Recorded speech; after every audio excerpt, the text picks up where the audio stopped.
Break के बाद एक बार फिर से स्वागत है आप सभी का। रुख करेंगे खबरों का। जहां जंतर मंतर पर छात्रों की जंग में हुई जीत और प्रदेश में एसआईआर के बाद 34 लाख वोट कटने की आशंका प्रदेश की सियासत के बदलने की तस्वीर दिखा रही है। जंतर मंतर तो देख लिया, अब एसआईआर के हैरान कर देने वाले आंकड़े नेताओं खासकर सत्ता पक्ष को डराने में लगे हैं। इसका 23 विधानसभा सीटों पर असर पड़ता दिख रहा है। इन 23 सीटों में 5 मंत्री भी हैं, यानी जेन जेड के झटके के बाद अब नेताओं को अपनी विधानसभा की चिंता भी सताने लगी है।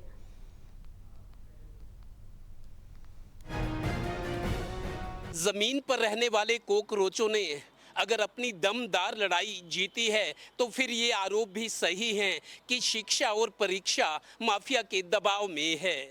युवाओं की इस लड़ाई ने सरकारों को चौकन्ना कर दिया है और उन्हें कड़ा सबक दिया है। दरअसल शिक्षा मंत्री धर्मेंद्र प्रधान के इस्तीफे और प्रदेश में सर के हैरान कर देने वाले आंकड़ों से अब प्रदेश की सियासत भी बदलेगी। चुनाव आयोग के आंकड़ों में 34 लाख वोट कटने तय हैं। इससे भी बड़ा ये कि करीब 45 लाख वोटर्स को नोटिस जारी होंगे। 26,30,000 ऐसे हैं जिनमें गलतियां हैं और 18.5 लाख का मिलान ही नहीं हो सका। नोटिसों के बाद इन्हें साक्ष्य और कागजी कार्रवाई करनी पड़ेगी, तब जाकर कुछ वोट जुड़ जाएंगे। इन दोनों घटनाओं का असर लंबे वक्त तक रहने वाला है। मनोहर लाल जैसे राजनीतिक इस घटना को यूं देख रहे हैं। अब उसमें कोई टिप्पणी करना आवश्यक नहीं है कि क्या होना चाहिए था, क्या नहीं होना चाहिए था, लेकिन युवाओं की जो एक महत्ता है वो हम सबको ध्यान रखनी होती है कि युवा समाज में किसी प्रकार का ऐसा कोई गलत विषय, गलत संदेश न जाए। आखिर आज का युवक अपने देश का निर्माता है और उनमें किसी प्रकार की कोई धारणा बनी है, वो ठीक है कि गलत है, उस पर टिप्पणी करना ठीक नहीं है।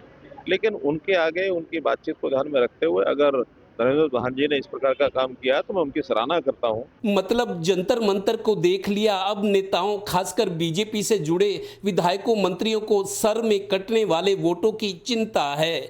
सर में 34 लाख वोट कटेंगे जो कुल 2 करोड़ 6 लाख वोटों का करीब 16.5% बनता है। इन वोट कटने का 90 विधानसभा में से 23 सीटों पर ज्यादा असर दिख सकता है। इन 23 विधानसभा सीटों में अभी 16 सीटों पर बीजेपी और 5 सीटें कांग्रेस के पास हैं। 2 निर्दलीय जीते हुए हैं।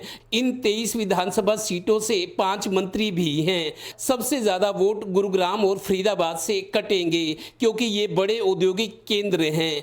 इतने सारे वोट कटने की वजह लाखों लोगों की एक जगह से दूसरी जगह शिफ्टिंग। 2024 के लोकसभा विधानसभा चुनाव के बाद 7 लाख से ज्यादा लोगों की मौत, डुप्लीकेसी 11 लाख का तो अभी अता पता ही नहीं। यानी सर के ताजा आंकड़े सरकार को जेन जी के झटके के बाद आगे भी चिंता में डालने वाले हैं। सहयोगी श्रीनिवास के साथ Devendra Kathoria, total news, Panipat bureau.